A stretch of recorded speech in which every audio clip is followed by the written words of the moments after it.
खरं तर उखाणा असतो 2 ओळींचा फक्त. खरं तर उखाणा असतो 2 ओळींचा फक्त. पण संधी चालून आली तर होईल म्हणते व्यक्त. नाव घ्या नाव घ्या नाव काय घ्यायचं, नवरोबाला शेवटी आहोत म्हणायचं.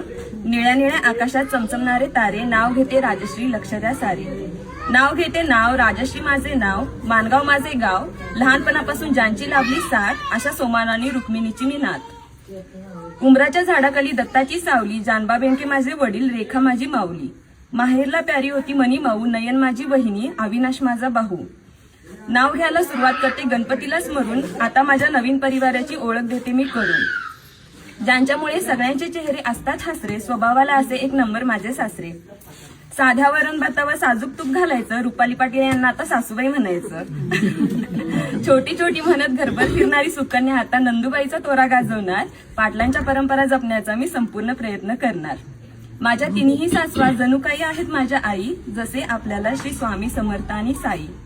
बहिणी समान आहेत माझ्या तिन्ही नंदुबाई, नाव त्यांचे आरती वर्षा आणि सुकन्या ताई. गावात होती नदी, नदीला होता तीर, दीपकदादांनी रोशनदादा माझे दीर. श्रेया साधू माझे लेख, त्यांना आवडतो खाऊ, संजीवनी आणि प्रियांका माझ्या मन मिळावू जाऊ. अशा माझ्या संसाराची गोष्ट मी देवाला सांगते आणि माझ्या संपूर्ण कुटुंबासाठी मी दीर्घायुष्य मागते. बेनकेंची लेख आता पाटलांची सून होणार, मी सगळ्यांचा मनापासून सांभाळ करणार, गुण्या गोविंदाने संसार करणार. लक्ष्मीच्या रूपाने माझ्या पायाचे ठसे उमटतील, लक्ष्मीच्या रूपाने माझ्या पायाचे ठसे उमटतील. माझी ओळख करून देते मी सौ राजश्री सूरज पाटील. जमले आहेत सारे पाटलांच्या दारात, जमले आहेत सारे पाटलांच्या दारात. सुरेशराव नाव घेतलं तुमचं तर उचलून न्या घरात.